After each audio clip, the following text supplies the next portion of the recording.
Good morning, and thank you for joining us for Advertising and Marketing. We'll take a little different approach to advertising and marketing than a lot of us have probably thought about before.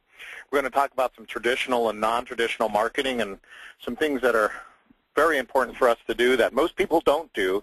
It's one of the reasons why we feel that our marketing is pretty ineffective. So let's go ahead and get started on advertising and marketing. So Advertising and Marketing 101, let's get started on why we need to do this. Why do we have to advertise and market? And the number one thing is to keep top-of-mind awareness. And really what top-of-mind awareness is your name in front of your customers and potential customers as often as you can afford to do it.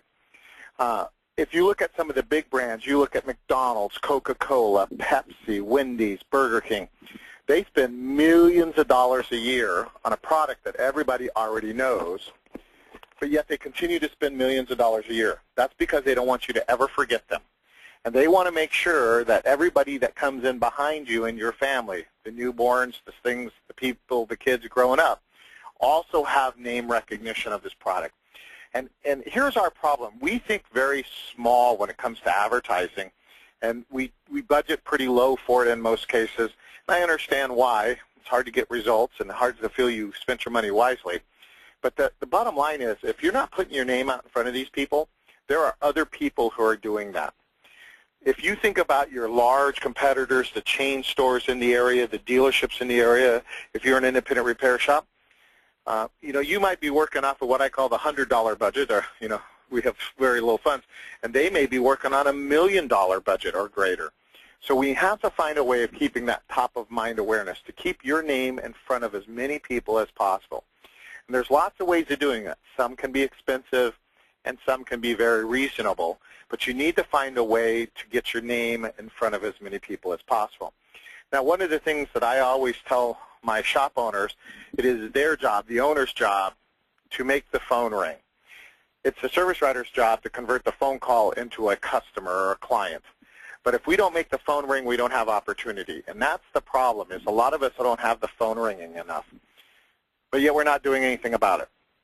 This is absolutely one of those times when you have to get up and go out and do some things differently. We are a forgettable industry. Most people don't think about us in a positive light. Now, if we're building custom street rods or hot rods or race cars, that's a different story.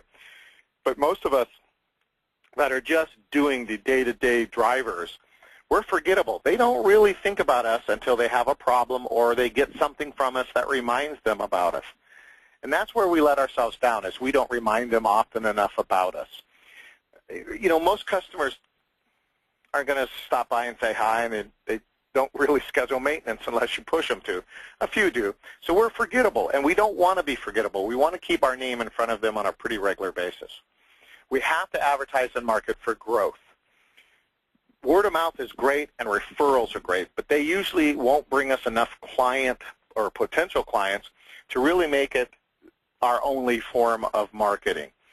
20 years ago, word of mouth was totally different, but not so much anymore. It's still a good thing. You still want to promote it. You still want to have referrals, but you're probably not going to fill your need of customers. Most people I talk to do not have enough new customers coming into the business. They have a great clientele, but here's something to think about. You think, well, I got a good clientele. They're keeping me busy. You can eventually fix yourself out of business. As you go through these cars and you clean them up and you check them out and you fix all the things that are necessary, you're actually going to run out of customers to work on. Because look at it this way. The guy comes in today. He's an average driver, 12 to 15,000 miles a year, and you do everything the car needs. What do you have for the next 15 to 30,000 miles? Oil services. Doesn't really need anything, maybe a brake job here or there, but not enough to sustain what you need to do. So we need a new influx of customers coming in on a regular basis to make sure that we keep our growth process going. One of the things I will ask you to keep a track of is how many new customers a week you're bringing in, because that tells us if we're marketing to the right group of people. But we have to advertise and market for growth reasons. We also have to market and advertise because everybody else is looking for your customers. As the economic times got tough, people started going out and doing things differently. So a lot of the people that didn't advertise are now doing it. And it's up to you to get into that mode of, I have to go out and bring customers in. Here's one of our problems we have. Customers driving down the road, they have a problem. they're probably going to remember the last advertisement they heard or the catchy jingle or the ad they saw. In the real world, they will probably remember you. But depending on how convenient you are, how far away you are, what hours you're open, a lot of times they're going to be influenced by the last commercial they heard or the print ad they had or something that came in the mail. And if you're going through your mail on a regular basis, and I know junk mail is kind of a pain, but I want you to open all your junk mail. I want you to look at the offers that are out there. Look at the way they're marketing themselves. Everybody, not just automotive repair, but everybody. You might be pretty surprised at the amount of bargains that are out there and the amount of call to actions and the amount of things they're doing. There's some desperation out there. Now, I am not a big fan of marketing price. I market service, convenience, dependability, those kind of things. But you need to understand that everybody else is looking for your customer base. There is nobody from the smallest independent, the one-man shop, to the largest franchise that is not in need of a customer base. So you have to keep your name out in front of these people, otherwise you're going to lose some of your customers. We need to have 3 marketing plans, and this is where it gets kind of, well, I don't want to do this, Malin. We need to plan for this marketing. In most cases, what I see automotive repair shops do is what I call panic market. And what that means is we go to work and it's kind of slow on Monday and it's kind of slow on Tuesday, and we get scared because we don't have enough work, maybe no work. And so we run down to the print shop and we have them print us out 4,000 or 5,000 flyers. And we either put them in the mail or we drop them off or hang them on the doorknobs. And we go back to the shop and wait for it to get busy. Unfortunately, this is typically not going to get us busy. And here's why. They may not have ever heard of you before until your advertisement shows up on their doorstep. And at that point, they don't have a relationship with you. They don't know anything about you, so they're not going to do business with you. Most of those flyers are going to be thrown away. You might get 1 or 2 people out of it, but that's a pretty terrible return. So what you have to do is you have to plan on marketing on a very consistent basis for a long period of time. And this is where we downfall. We don't plan ahead sometimes. So what we need to do is we need to have 3 marketing plans. I'm going to go over those marketing plans, and on this CD is a sample marketing plan and a blank marketing plan set up by quarters. It's in Microsoft Excel, so you can use Excel, or if you don't have that or don't have anything that will open it, openoffice.org will open that. And I'll put that information on the README file that's on this CD. But I want you to start thinking about planning. And you should start planning for the next year about 3 or 4 months before the end of the year. So you need to start planning August, September for next year's budget and next year's marketing plans. And you should be looking at your goals for the next year at the same time, your sales goals and such. We have 2 different goals webinars available also. So the first marketing plan is thank you reminders and follow-up. What this is your thank you cards. Every time a car comes in, you need to have a process. The first process in the reminder and thank you section is they should get a phone call a day or 2 after the car was in for repair. They should get a thank you card or letter. Then you're going to give them the reminders of the maintenance services they didn't have performed or the recommendations. And also you're going to have the maintenance things like the timing belts and the services that are coming due, this 30, 60, 90s. These are all things that you should have their first marketing plan for. If you don't do anything else and you're not doing these 3 things right now, the thank yous, the maintenance reminders, and the follow-ups, start doing that. That will bring you customers back in. I remember one time I was standing at the service counter and a lady walked in. She said this to me. She says, I need a timing belt. And that's not a very common request. They think they need some service or something, but she was very adamant, I need a timing belt. And I said, okay, that's fine. We do timing belts here. Can I ask why you think you need a timing belt? And she handed me a postcard we had sent her and said, because you told me I do. That's how powerful the reminders and follow-up can be. Of course, I took her car in. We checked it out. It did, in fact, need a timing belt based on mileage, and she bought the repair. She would not have known she needed a timing belt or even knew what a timing belt was had she not gotten a postcard from us. So you want to make sure your thank you reminders and follow-up are in place and doing being sent on a regular basis. And by the way, your thank you phone calls, probably are better off not being made by the service advisor or the owner. A lot of your customers won't tell you the truth because they got to look you in the eye every time they come in, so they'd just as soon not have to tell you the bad news. Better to have somebody they don't see every day do it, maybe somebody in the office or an outside person make those phone calls. Then we have to have a marketing plan to your existing customers. And the reason we want to market to them is we want them to get something from us at least once a quarter, just to say, hey, don't forget about us. So in reality, the person brings the car in the first quarter, right away they get a thank you card. They're going to get a reminder of the maintenance services they didn't have done sometime in the next 30 to 60 days. The second quarter, maybe they're going to get a newsletter from us and a follow-up maintenance reminder. So ideally, if you have a point of contact with your customers once a quarter plus the thank yous and the follow-ups, you will actually be touching your customers a couple times every quarter, which is pretty much the minimum of what you want to do.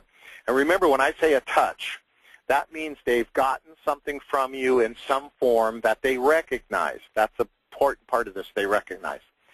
So what you might have is a newsletter that goes out. You could do it every month. You could do it every other month. You could do it once a quarter. Newsletters are great. We'll talk a little bit more about we'll talk about some of the different ways of doing that. But you need to acquire new customers every quarter, every week, every month. And you need to have a goal. I need 10 customers a month. I need 10 customers a week. And you want to track the new people. And that's the other area where we fall down sometimes, is we really don't know what works or doesn't work because we don't track it as well as we should. So we need three programs: a thank you reminder program, an existing customer one, and to attract new customers. And again, I'm going to give you a marketing calendar and show you how we use it as an example, and then give you one to play with a little bit. It's included. Advertising and marketing must be consistent. This is another part of the really important aspect of marketing. You can't market one time, panic market, and then forget about them. You have to consistently touch the folks to get them familiar with you. Let me give you an example. If we're going after a new customer, somebody who's never been in before, and let's say that we bought a direct mail list, and we bought a direct mail list that's based on car makes. So we're going after the Toyota people in our area, and I send a letter out to a Toyota person. They got a touch from it. They recognized the letter. They looked at it. Well, we have to continually touch them to get them to buy from us. And here's the way it looks as an average across the nation in advertising in general. You must touch a customer 7 times to 9 times to get them to buy from you. So they must get a piece of marketing from you and recognize it as you 7 to 9 times before they'll buy from you. That's the good news. The bad news is they only see 1 out of every 3 pieces you send. So that means to get 7 to 9 recognitions, I have to market something to them 21 to 28 times. So I have to send them a letter every week for 28 weeks. I have to send them something on a real regular basis. That's why the marketing calendar has to be set up so that they're touched on a regular basis. I send them a letter one time, I send them a postcard one time, I send them a newsletter, and then I go back to the letter and a postcard and a newsletter. But every 4 or 5 weeks, this customer list that I purchased is going to have somebody touched on it. So the ideal situation is the person I mailed on the first of the month is going to get another something from me the middle of the next month, maybe 5, 6 weeks later, and then the end of the next month. And we just continue to go on for as long as you can. But if you don't market consistently, it will not have the effect that you want it to have. Now, you also need to budget for this. And I find this very frustrating when we talk to shop owners, is that when things get tight, the very first thing they cut is their advertising budget because they think it's a waste of time. And it is not a waste of time. It is an investment into your future. If you do not bring new customers in, you will starve. So we want to look at this as an investment, and I want you to budget for it. And a very common question that I get asked, well, how much should I budget for it? Well, there's no simple term here, but I'm going to give you what I consider to be the minimums. If you have a very large database of customers and you are just trying to maintain that, which means I'm just trying to replace the ones that die, move away, or those few that I didn't give good customer service to, they went to try somebody else. You should be spending 5 to 6% of your gross sales. If you're trying to grow your business, which probably is about 95% of the people that are listening to this webinar today, you're going to spend 10 to 12% of your gross sales on marketing and advertising. And I'm going to give you some examples of different ways of spending that money, but you need to plan for that. And if you go, you know, Malin, I can't spend that much money, then you pick a number and put that in your budget. Build it into your hourly rate so the customer's paying for your marketing budget, and then sit down and plan the entire year out. Some of the ways you can stretch your budget is if you're going to do print stuff, is try to buy all the supplies at one time and get a bigger discount. It's much, much cheaper to buy 10,000 postcards than it is 100 or 5,000 versus 500. So if you know you're going to do something and you're going to do it repeatedly, I'm going to do this postcard 4 times a year, then buy the entire quantity up front. That'll help save you some money. Buy your letterhead, your envelopes in bulk, because most printers will give you a better deal if they're running the press just longer. It's the setup you're paying for in a lot of cases. But I want you to have a budget, a written down budget. Says this is how much I'm going to spend, and you cannot deviate from that. You need to spend that money. And in fact, when times get tight, most large companies and most franchises actually will increase their budget in advertising as opposed to decrease it. See, we're doing exactly the opposite.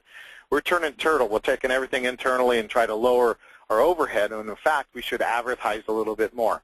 And again, there are some great ways to advertise that are not very expensive. They are time intensive, not dollars intensive. It must be planned, like I said. You must have your calendar out. You must make it work. It's got to go through the whole year, at least a year, so that you are not panic marketing and you're set to do this. A lot of shop owners say, well, I want to send this letter out on Monday of next month, the first day of next month, which is a Monday, and they're starting to write the letter at Sunday night at 10 p.m. So if it does go out on Monday or Tuesday or Wednesday or Thursday, it's not as well done as it could be because we rush through it.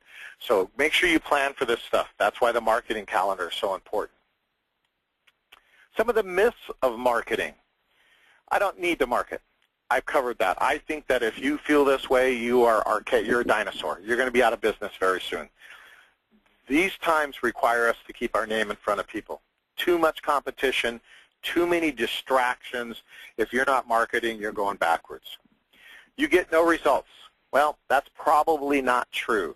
What's a more true statement is you probably don't know if you got results. We're not tracking this. If your software will allow you to do this, you should not be able to go past the how did you hear about us stage of the client interview. And here's something else to think about. Let's say that I'm doing what Malin says here, and I got a marketing plan to my existing customers, and I send out a springtime special. So the customer comes in for the springtime special. The service advisor knows this is a regular customer, so he doesn't adapt the marketing. Yes, he's an existing customer, but he's there with the springtime special in his hand, the postcard, that we need to mark that down as being a sale made by the springtime special. Because he's an existing customer doesn't mean he was going to come in. The marketing drove him to come in. So yes, he's existing, but this time he came in off of this advertisement we sent out. If you can track that, you'll find that your advertising may be a little more effective than you think. But most of us don't bother with an existing customer. We think they just came in. If you send marketing out, you need to track that piece of marketing, not new customers and old customers, but that piece of marketing. New customer comes in off of your marketing. You know that. Now they're a new customer with the lead of that springtime special, for example. But most of us don't track. And I tell you, I hear all the reasons why from the service advisors why I can't do that. Track things. Oh, I'm too busy. It's too difficult. Well, if you want to know if your marketing works, you're going to have to make it an effort to track it. Now, some of the easier ways to track your marketing pieces is sometimes just simply change the color of the paper. So, example, this postcard going to a new customer is one color. The postcard that goes to your existing customers is another. So if they don't bring the postcard in, you can simply ask, what color was it? Well, it was the bright pink one. That's the one we sent to our new customers. Bingo, we know what brought that customer in. Well, it was yellow. Well, that was our one we sent to our existing customers. We know where that customer came from. So we must track this, and it needs to be a priority. I can't help you if we don't know whether our advertising is effective or not, and whether or not we're getting new customers in. So we need to track those two items. I'm sure you're getting results. You're just not tracking them to be able to give accurate results. It's too expensive. I mentioned before, I think this is an investment in your business, and it doesn't matter if you're spending $5,000 or $50,000. You need to spend your investment wisely, and you need to track it. So again, when it gets slow, you should not lower your advertising budget. You should actually raise it. You need to get in the habit of making sure that on a regular basis, there's pieces of marketing being done for you. I'm not creative. Well, I understand that. We start with a blank piece of paper and you go, okay, I'm going to write a letter, I'm going to write an ad. Very difficult to get through. So what you want to do is when you open your junk mail, if something catches your eye, if it has a catchy phrase to it, set that aside in your marketing file. And then when you sit down to be creative, pull some of this stuff out and just think about it and use that to generate the ideas. The other thing is hire somebody to do this for you. There are people out there that specialize in this, and they're at all price ranges. If you're close to a college, maybe go talk to their marketing classes, their advertising classes. They may be able to incorporate some of what you need into class projects. Give the students real-world experience and save you some money. There's always the availability of some internships of somebody in marketing. Come in and design your marketing program for you. So you don't necessarily have to do it, but what you do have to do is make it happen. And it's kind of like this. You hire technicians to do the work for you because you want to do the office or vice versa. You hire people to fill positions for you. This is one of those positions you may have to hire somebody to do. Probably not necessarily full-time, but certainly a part-time person to spend a few days, a month working on your advertising, getting your plan in place, and then executing the plan. A lot of this can be farmed out, given to other people to handle. Creativity is, in a lot of cases, overrated. I've seen some very basic, some very unsophisticated marketing pieces that have been amazingly effective. Amazingly effective because they came from somebody they knew. The customer saw this. They understood it was coming from somebody they had some familiarity with, and it made it work. I mean, there's a couple things out there that independent shops are doing that you think, wow, you know, that could be a little nicer if the font was a little better, or it was formatted a little different. But they're getting great response from it, so why bother? So don't get caught up in creativity. And one of the big problems that we have with creativity is those of you out here that are perfectionists, marketing is no perfection. You do something the best you can, you send it out, you see how it works. It may or may not work. Don't hang on to a piece of marketing till it's perfect. It probably never will be. What you need to do is get it out in front of people and then see what you get back. If we were doing, you know, substantial mailings, you know, 30, 40,000 pieces of mail, and I don't believe any of you are doing that, what we could do is run some tests. So we take those, let's say 30,000 people, and we send to 3,000 of them one letter, and we send to 3,000 the other letter, and see which one gave us the best response. What we do is the one that gave us the best response, whichever one it was, we then market to everybody else with it. So you could test. We don't have that opportunity. But if you ask each person about how they hear about us, and you constantly hear, well, I brought this postcard, I got this thing, then you know that that postcard is gathering their attention, or that letter is gathering their attention, and I'd use it more often, or use that style a little more often. So it doesn't matter if you're creative or not. Just go out there and get something going. Because if you wait till it's perfect, you'll never market at all. Advertising and marketing must-dos. Written plan 1 year in advance. If you don't have a plan in place, you're going to be panic marketing all year round, and you're never, ever going to see the results you should. Number one biggest mistake we have is not planning for the advertising. Track every piece like we talked about through colors, offers, whatever you have to do, but I want you to track every single piece every time it goes out. Now here's another thing that I see happen all the time is the owner's in his office and they pound out the piece of marketing and advertising and they make the arrangements. They do a direct mail piece, or they run a coupon or a advertisement in the newspaper, the local magazines, Potpourri, the Penny Saver, whatever it is. They never tell the service advisor they did it. Customer shows up with the piece of marketing and the service writer is totally clueless about what the offer was, what it meant, what the exclusions are. They're just totally lost. Anything that you market, you make sure that your sales staff knows what's out there. And one of the things that I will say is that if you do some kind of offer, you know, you give something away, you give a discount, whatever it is, don't put that on your service counter. That piece of marketing has to work through the venue you sent it out in. So I know guys that they send out a coupon for something, whatever it may be, and then they lay them on the counter. Well, you don't know if your marketing is effective because everybody comes in, sees it, and says, here you go. It needs to be something they catch in the marketing side of it and bring to you or mention to you. So I want you to track each and every piece, but also don't give away the store because you give it to them at the store. Have a call to action. What do I mean by this?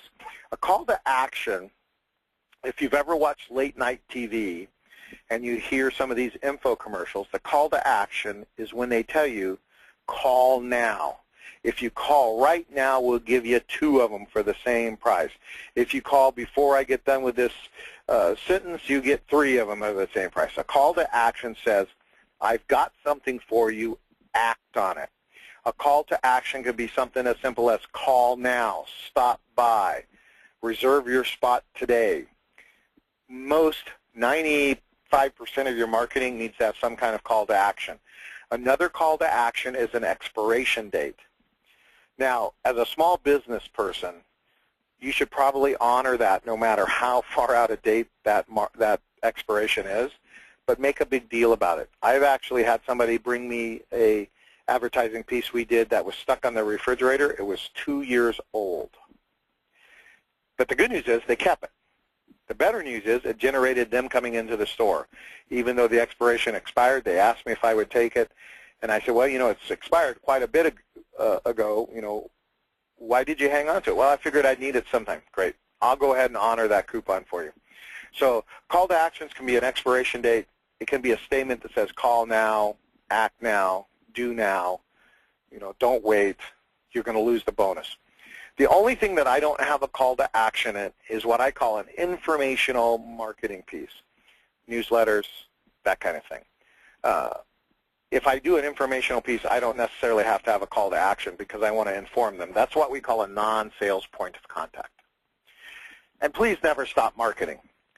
Now, one of the things I do when we do our advertising and marketing class in person in a seminar format is I ask everybody at the beginning of class, how many of you have the #1 marketing tool you should have with you everywhere you go? And I guarantee you 50% of the people in the room will not have it. Or if they have it, it's in such poor shape you shouldn't hand it out or it has writing on it. And I'm sure by now you figured it out. It's your business card. Part of marketing is being prepared to talk about your business and market everywhere you go. You and every one of your employees should have business cards, including your technical staff. And you should have enough of them where you go to a venue, you can hand them out. So it is amazing to me how many times we have an opportunity to sell our business through marketing and we're not prepared for it. So let's say that you go down to the Little League field and you're going to watch the kids play, and you're in the stands, and somebody says, hey, Bob, you own the repair shop in town, don't you? Well, yeah, George, I do. You know, I need to get my car in to get it taken care of. Do you have a card? And what's the guy say? Well, you know, I don't. I'm not working today, so I don't carry him with me. Here's a chance. Now, the guy might have every good intention, so that's Saturday. He goes home after the baseball game, does all the things he's got to do. Monday, when he gets ready to go to work, he may not even remember the conversation he had with you. So it's in your best interest to always have business cards with you, as well as everybody in your employee. That way, we know that if they're out and they meet somebody, they have the opportunity to market your business. If they're not marketing your business, somebody else is going to. One of the things that also works, I worked a very long time ago when I was going to trade school with a gentleman who owned a upholstery shop. And he took all of us part-time student employees to one of the Phoenix Suns basketball games. He was a season ticket holder. And he parked so far away from the stadium, I thought we'd never get there. But as he walked through the cars, and he didn't walk down the roads, he walked between cars, and his head was on a swivel. And when he saw a car with a torn vinyl roof, or he looked in a car and it had a torn seat, he would actually stop, take his business card out, write an estimate on the back of the card, and stick it in the window, the passenger or the driver's window above the door handle. And it was amazing because when I went with him, we left 5 or 6 business cards. The next day, one of those people called him. Now, a lot of us can't give an estimate by walking by the car, but if you specialize in cars and you see a nice car or something that's, you know, a car that you want to work on, stick a card, not on the windshield, on the driver's door in the windowsill. You might be surprised. We went to lunch with a gentleman who owns a BMW shop one day, and there was a very clean 7 Series BMW in the parking lot, and he stuck his business card in it with a little note on it. We specialize in these cars. Before we made it back from lunch, the guy called and made an appointment. Now, you're going to get 1 or 2 people who don't appreciate that. I understand. That's up to you to decide. But you need to be prepared. And by the way, just so you know, sticking a flyer or a business card on every car in a parking lot is usually against the law in most cities, big and small. And you may actually be billed for the cleanup costs. So you want to be very selective in that kind of marketing.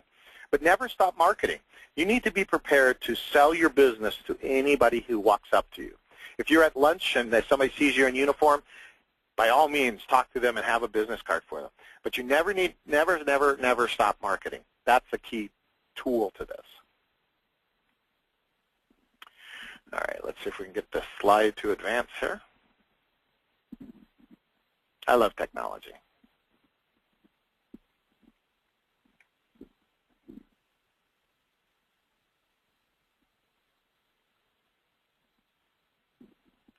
There we go. Traditional marketing. We're going to talk about some traditional marketing, and the first thing that comes to mind is Yellow Pages. And I know people that spend a huge amount of money in Yellow Pages. We had a client at one time that spent $7,000 a month just in his Yellow Pages. And I'll be honest with you, the Yellow Pages are not nearly as effective as they used to. My advice to my clients here in the 20s, the 2000 years, is to take your marketing in Yellow Pages to a minimum, business card ad, line items under the cars you want to work on, and spend the rest of your money on your internet. But Yellow Pages is still out there.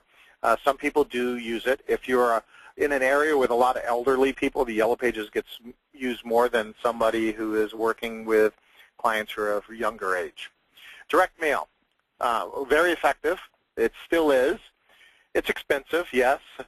You got to figure for a letter, if you're going to do a letter, postage, you know, folded, stapled, put together, printed, all that, you're going to spend $1 to $1.25 a letter. But direct mail can work very good for you. You must make sure you buy the correct list if you're going to direct mail to new customers. Now, one of the things I'm going to give you is a resource that's on the CD that will actually have 3 or 4 different places to buy mailing lists from. One of them is very, very good for car-specific lists. All the rest of them are demographic-based. They all will get you demographics. I'm sure they all can get you cars. But the one that I listed as car-specific does the best job that I've found so far. So you can buy a list. It's not terribly expensive to buy a list. Don't buy 30,000 names. You're just wasting your money. Find out what you can market to. A couple thousand names for a medium-sized and smaller repair shop is probably a lot. So you want to make sure that you think about the list. And if you're concerned about how to buy that direct mail list, give me a call. My number's at the end of this presentation. I'll be more than happy to talk with you a little bit and set you up with some ideas on how to direct mail. Printed material. These are things like flyers and brochures. You absolutely need this. One of the most effective advertising tools we had was a flyer that we used to have on our counter. It was in a plastic holder. And it basically said, when should I service my car? We get that question a whole lot. When should I do this? When should I do that? So we put together a little flyer, very generic, with the idea of, specific cars, need to check exactly. And every month we took that flyer down and changed it with one of a different color. Exactly the same flyer, but a different color every month. And people thought it was different, so they'd take one with them. And what that flyer is designed to do is put our name back in front of this person. So somebody stops by and picks that flyer up, they're now taking our big business card away with them. So printed material, brochures. If you do any of the things we're going to talk about in a little bit, car shows, trade fairs, tabletop shows, you definitely want to have some printed material to hand out. The marketing world calls it collateral. It's things that customers take to keep their name in front of them. So printed material is very good. It's pretty much a traditional media. Electronic media. Now, in the traditional marketing sense, this is radio and TV. And radio and TV are not nearly as effective in automotive repair for most people. I'm going to speak very generally here. We've had some great success in very small markets with radio. I had very good success with TV, but I'm in a small community, only one cable TV, and it was before the TiVos and the DVRs. So a DVR is going to limit your effectiveness on TV because people will just fast forward through it. Radio and TV are long-term commitments. You need to buy for a long period of time. It can be very expensive depending on your market. And I'll be honest with you, if you're in a very large metropolitan area, and we're talking, this Los Angeles, Kansas City, New York, Chicago, Indianapolis, if you're in a big city, TV probably isn't going to do you much good because you're going to be advertising and spending money to advertise to people who are so far away from you, they're never going to see you. So keep in mind, electronics is effective, but be very reasonable in what you expect from it, and your expectations need to be based on your marketplace. Non-traditional marketing, websites, obviously. And I'm telling you right now, you need to have a website, and you need to have a very, very effective website. And that's where a lot of people lose it. Now, one of the things that I will also tell you is we did a marketing class that's in webinar form, and we talk more about the web and social marketing and such. You need to have your website built by somebody who does it. It needs to be professionally built so it works properly. It needs to have the SEO, search engine optimization, done to it by a professional. Now, I understand that a lot of us like to tinker with this. I built my ESI's first website, and I realized pretty quickly that I don't have the time to do the maintaining of it and to make sure it's fresh and up. So I turned that over to a good friend of mine at AutoShop Solutions who handles it. But the website has to be fresh, the website has to be current, and it needs to be set up properly for SEO. For example, have you ever been to a website that starts with a flashy video, a flash video where all you see is the video playing? Well, that's detrimental to the SEOs because the little robots, the bots they send out to search the websites for key phrases and keywords, they don't recognize video. They only recognize text. So if your website starts with video, you may not even get searched by the search engines. So make sure your website's set up properly. Make sure it stays current. In other words, content needs to change. You need to be up there making sure that that's fresh and it's easy to find. And you want to be at the top of the search engine optimization on the organics. You can pay per clicks and pay for keywords and those kind of things, but that's a whole seminar in itself. If you have any questions about that, give me a call and I'll get you somebody who can answer those more specifically. Obviously, you want to be search engine optimized like we talked about. There's companies that do certified reviews, a company like Demandforce who can get you certified reviews that helps you in your search engine optimization. Absolutely want to show up in the search engines. If you Google or Yahoo or whoever you use Bing, your auto repair shop, by typing in auto repair in, auto repair Simi Valley, California, or auto repair Indianapolis, you want yourself to show up in the organics. If you don't show up in the organics, you need to work on your website. Search engine. I tell you, I have 2 computers on my desk, and I have one of them that I use for the internet, and it stays on the Google homepage because anytime my phone rings and I answer it and it's a repair shop calling that I don't know, the first thing I do is slide to that computer and type the shop name in. I'm looking for a picture of the shop, who I'm talking to, a little bit about it as we talk on the phone, so that I have some understanding, maybe can ask some more intelligent questions. So you want to understand that there's a lot of people out there that do exactly that. As soon as they need something, they Google it. I haven't opened a Yellow Page in so long I don't even know what they look like. Most of the shops I go to that have Yellow Page books are using them for monitor stands, so it tells you how effective that can be. So get your search engine stuff straightened out. Your social networking, MySpace, Facebook, LinkedIn. Again, we go in more in depth in that in our other marketing webinar, but this is an important place for you to be. And here's what it is. Please remember that this is a business, so be careful about what gets posted there. But here's the most important thing. If you are social networking and your search engine's done properly and your website's done properly, when you Google your name or Yahoo your name, you're going to have more references come up, more links come up, and that builds relevance to the search engines.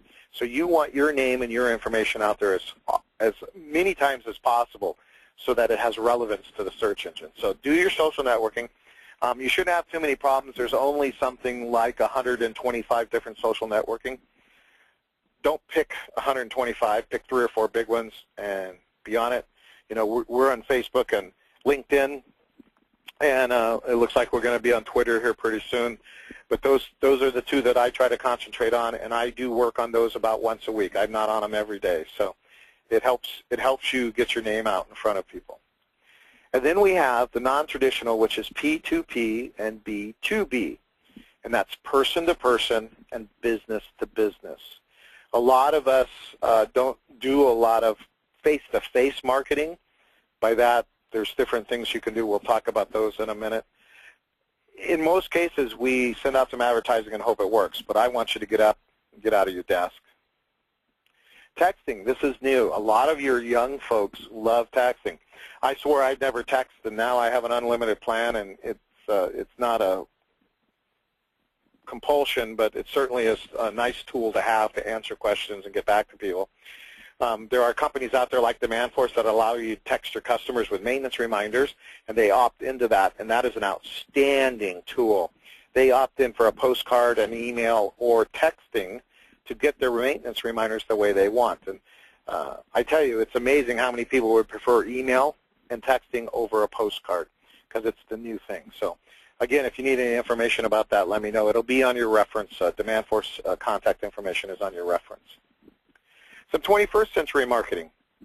Rebates.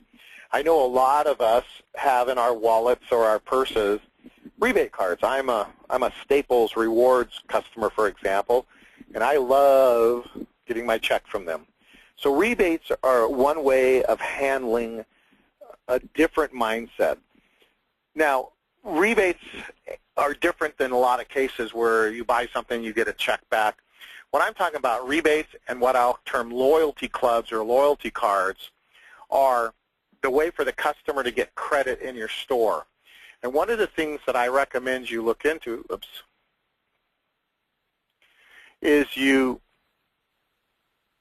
look into giving them, let me see if this will jump around without too much trouble, a hard plastic card. So what these represent is 2 different rewards cards. They're hard plastic like a credit card. The one in the upper right is just their logo and such, and on the back it has some contact information.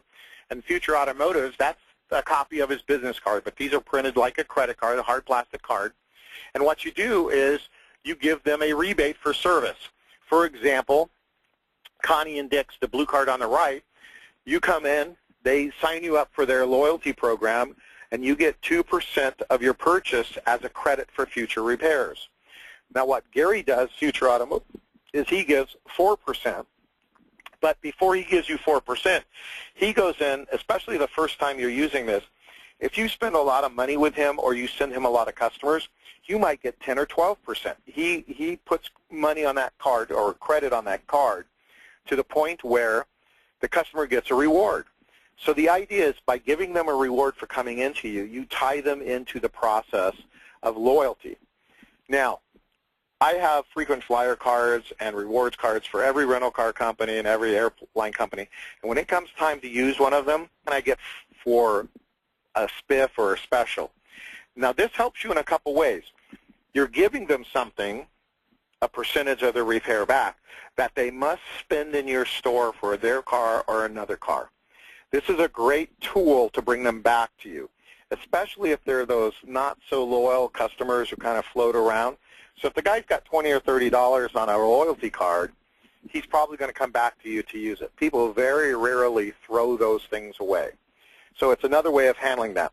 The company that's on that last slide, which it will be on the webinar here, does a great job. They're very inexpensive. I highly recommend them. As a disclaimer, I'm part owner in that company, but they do a great job. Loyalty clubs are something that are coming up. Now, the nice thing is you give credit. It's what I call vapor money. You don't spend any money until they come in. Then it's a credit on their invoice. The other thing that's nice about those, we have a lot of shops that are taking those loyalty cards. They're actually using them as business cards and preloading them with, say, $20 or $25. So let's say that you go to a Chamber of Commerce mixer and you get out there and you meet somebody who talks to you about auto repair. You can hand them this hard plastic business card that has all your contact information and say, this is worth $20 or $25, whatever the value is, towards any repair. Now, when that customer comes in, they're going to bring that card in so you can get the number off the back and assign it to them. That's a great way of using a business card that has value that brings money in. And again, the fact that it's a hard plastic card means that very few people are going to throw it away. It's pretty durable, it holds up well, and it's very simple to use. So that's one way of helping to build some loyalty. Referral programs, this is also very large. When somebody refers you a customer, you need to reward them. Now, a lot of shops are doing something where the person that was referred, I refer Joe to you, you give Joe a little discount for coming in for the first time, and you give me a discount for the next time I'm in for referring Joe. And sometimes a referral program can be dollars-based. We had a real estate agent that used to send us 2 or 3 customers a month. We worked on our Chrysler Fifth Avenue, which was, great because it broke down about once a week, but we had a good relationship. And every month, because she'd send me 2 or 3 customers, I would do something nice for her. I would send her flowers to the real estate office. I would send her movie tickets. I would send her coupons for dinner out. And let me tell you, it was very gratifying to continually get the support of her because she liked us and we took care of her, so she knew to take care of her referrals. But the fact that she got something from us, it was amazing. And she told me, she says, one day your flowers were delivered in the office, and the office was full. And one of the other ladies said, well, where do those flowers come from? And she said, my auto mechanic sent them to me. And she goes, really? How do I get my auto mechanic to send me flowers? So it was definitely a great word-of-mouth advertising piece. And she simply told him, well, send Malin enough work and you'll get flowers every month. So she was actually recruiting the viral marketing for me. But a referral program is a great way of doing it. There's several different ways of doing it. Explore some of those. Give me a call. One of the things you want to be careful with the loyalty and referral programs is some of these companies want you to use their credit card processing and credit card scanners to administrate your loyalty clubs and referral programs, and sometimes those can be very expensive, leasing the equipment and a monthly fees and their discount rates and stuff. So make sure you explore that very, very carefully before you buy any kind of loyalty or rewards program. Non-sales points of contacts. This is things like newsletters. Now, newsletters can be printed or email version. There's some great people that do newsletters. There's one here in California. The gentleman actually does it. From a woman's point of view, everything's written by a professional writer. It has recipes, it has trivia, and it's getting great responses. There's also the electronic email. There's companies out there that will do electronic emails for you that you can set up. Very easy, very cost-effective. And if you're interested in those 2 programs, give me a call. I'll be more than happy to give you a referral for those. But you want to have non-sales point of contacts. The other non-sales point of contacts that I like to have is I try to send birthday cards, anniversary cards when I get that information from a customer. And the other non-sales point of contacts you might sell is everybody sends out an end-of-the-year holiday card. Send a Thanksgiving card. You will not be amongst the 50 other cards they got in December. Send a Thanksgiving Day card out, send a Labor Day card, send a 4th of July card out, send a Valentine's Day card. I mean, it's amazing how many times you can find a way of touching these customers. And you don't necessarily have to be selling anything. If you send a 4th of July card out and just say, you know, have a great time celebrating the birth of our nation, that is name recognition. They will remember that, and it will generate some phone calls. So think about, how can I contact these customers and don't ask for money? Unfortunately, most of our contacts with a customer involve us holding our hand out, asking them to pay us something. So if we can just get them to think about us without the fear of money, it will go a long ways towards helping us with this problem. Informational marketing. This is where you're informing them. One of our clients, when the Toyota recalls came out, sent an email newsletter out to all his database that simply said, if you own a Toyota, this is the recall, this is what's going on, and if you're not sure if your car is covered, call me. If you would like some help on how to talk to the dealership, call us. And no call to action. It was strictly informational. So the people who had Toyotas thought, man, this person's really taking care of me. The people who didn't have Toyotas said, wow, this is great. I'm glad I go there because these people are looking out for me.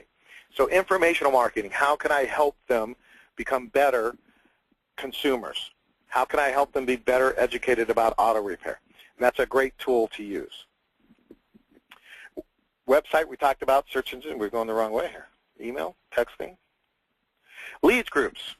This is an important aspect also. Now, one of the things that you want to make sure you do is that you get up and get out and talk to people. So the person-to-person part of this is to go to leads groups. Get up and go.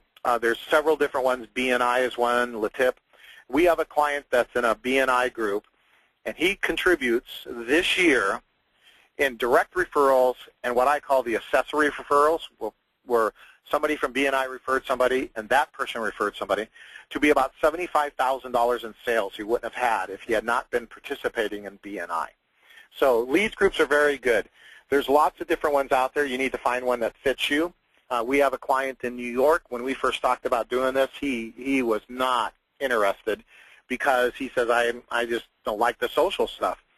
But he went to one, got great results, and I believe now he goes to 4 different groups of different types a week.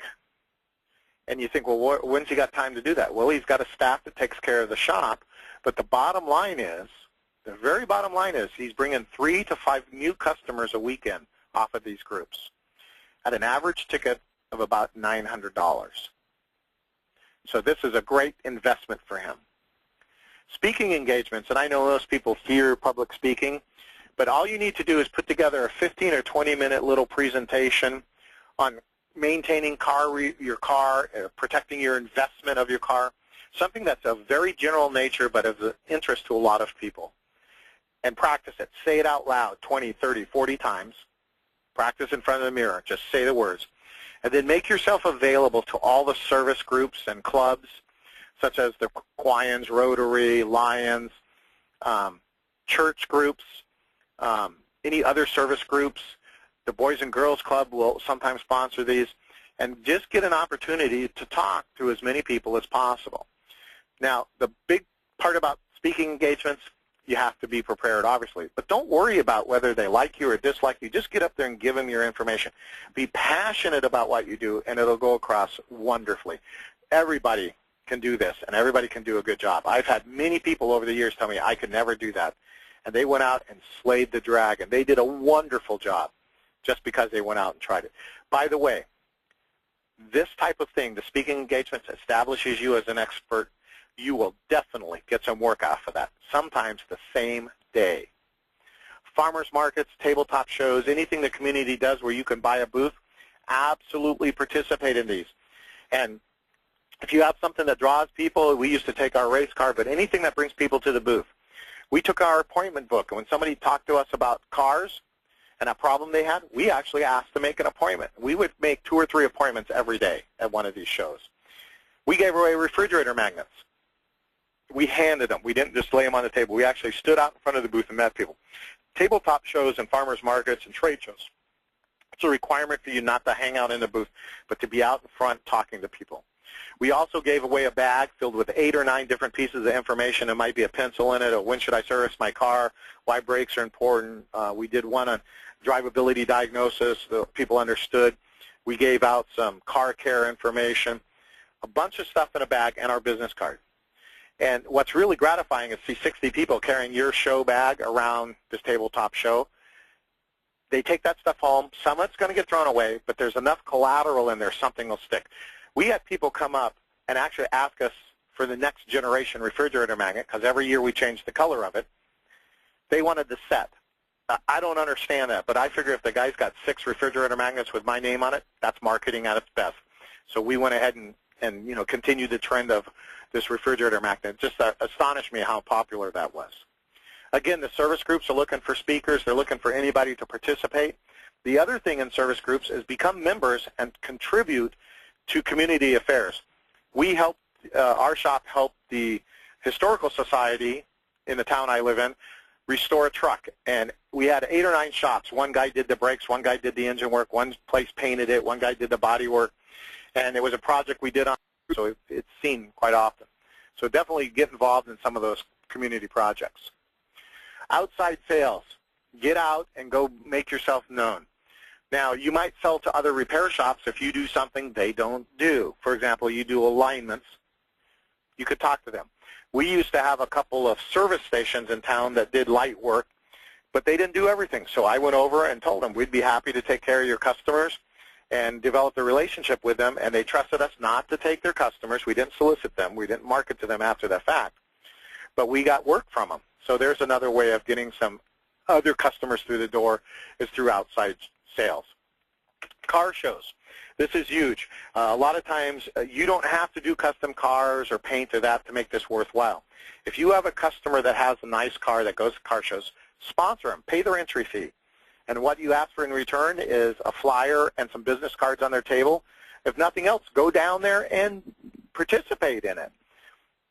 Any of these things that require you to get out, you have to participate in. It's kind of like a lot of people do sports sponsorships for Little League and, you know, Viking football and cheerleading and volleyball and all that stuff.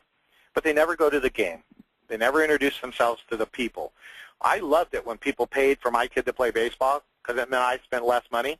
But I never saw them at a game. I never got a chance to thank them nor do business with them because they weren't name recognized to me. They were somebody who did that, but the only time I think of them is at the baseball field.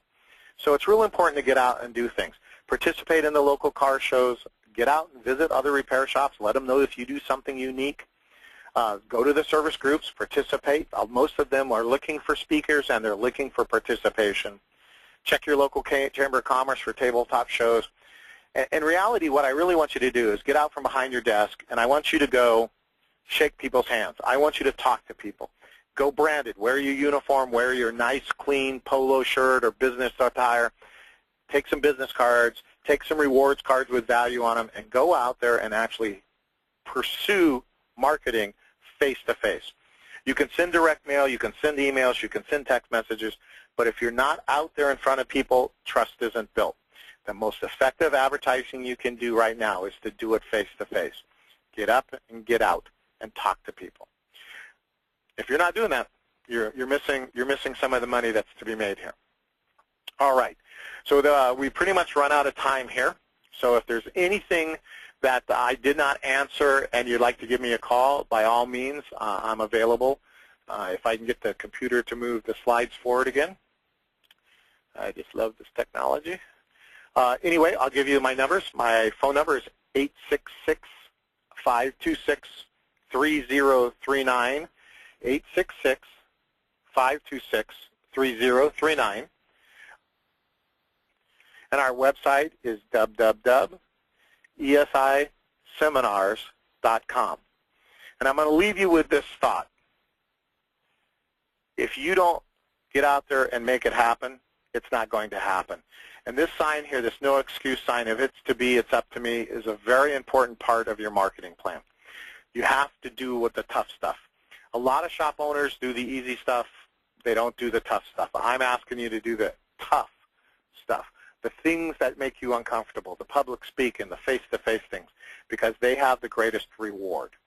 So Any questions? We've got a minute here. We're just a little over, so we can take a minute here. Let me know if there's any questions you might have. And, of course, please feel free to call me. At the end of this, there's information on the CD about how to contact me if you didn't get a chance to write it down. Me and the computer are going to have a little talk later since it's decided not to advance the slide. So are there any questions out there? All right, let's see here. Paul. Paul's got a question. He's typing it in here. Let's wait a second. All right, there we go. There's my contact information. Great. All right, Paul's question is, how do I go about finding the right medium to advertise in? Well, that's testing. The greatest success I've ever had, other than face-to-face that we just talked about, is direct mail. We've had some great success with that. A nice letter, 3 or 4 paragraphs long, not too busy, addressed to the person, not to dear occupant or current addressee. Direct mail that's addressed to the person, mail merged is what they call that. That has a call to action at the end. We did a very effective one that we sent to car manufacturer, certain car makes, through the purchase of a mailing list. And it was 3 paragraphs long, and it said, we know your vehicle. This is our expertise. Call or stop by. And we sent out 250 letters a week. We had 1,250 names, so we sent out 250 letters a week. The first week it went out, we got 3 phone calls and 2 appointments. The second week it went out, we were averaging 5 phone calls a week and 2 or 3 appointments a week. And 1 car generated a $6,000 repair off of that letter. So direct mail can work. The thing is we had this rotation set up that when we went through this 1,250 names, we took a week off, and then we started a different marketing letter to them, and we did that for a year. And throughout the course of the year, that was good for 4 or 5 phone calls a week and 2 or 3 appointments a week. And you're going to get some of them back. You take it off the list. You're going to have people that mad at you and want you to. That's all part of this. But what we did was we did everything up front. We printed everything, had everything in the envelopes. So once a week, they took 250 letters, put stamps on them, and mailed them. So they weren't having to do this. And when we started the first set of mailings, we started working on the second set. So by the time we were done, we had the next set ready to go. So that's why I talk about planning ahead. And that's what I want you to do, is that kind of marketing. You don't have to send 10,000 things out. In fact, don't. We had a client who only worked on Toyotas, very small shop. It was him and 1 guy. They had 400, not quite 400 people in their database, and he did a maintenance inspection and a lube oil and filter special. He sent out an entire database, let's say 350 people at the same time, and I told him not to because he got a response that was phenomenal. Out of those 350 people, he had 125 phone calls. He could not book the appointments fast enough to take care of everybody. He ended up having to schedule some appointments a month and a half in advance. And it kind of takes away from the customer's idea of a call to action. Hey, I got this special. I want it done now. Now they have to postpone. So even in his case, I would only send 75, 80 letters out a week just to make sure I could handle the influx of people. So great question, Paul. I appreciate that. Thank you very much for attending the webinar today. My numbers are on the webinar screen here. It'll be on your CD. On the CD will be a marketing calendar, both example and an actual one to use in Excel or openoffice.org. There's going to be a reference or resource guide that has the direct mail people, some graphic people, demand force, some web people, information for you. There's also going to be, I believe it's 3 different documents that deal with email marketing. It has some statistics, it has some do's and don'ts, it has some questions and answers. Excellent read, because email has some very specific rules you have to follow. And of course, if there's anything that I or ESI can do to help you out with this, by all means give us a call. Visit our website. We have some upcoming webinars that you definitely want to attend. I'm sure they'll be listed on the seminars. Keep going back from time to time because we do offer things. For example, a package of webinars in 6 or 10 webinars in a package that you can buy, so if you missed any, you have an opportunity to get those. Thank you so much for your time today. You have a wonderful afternoon, and go out and make some money. Thank you for attending. Goodbye.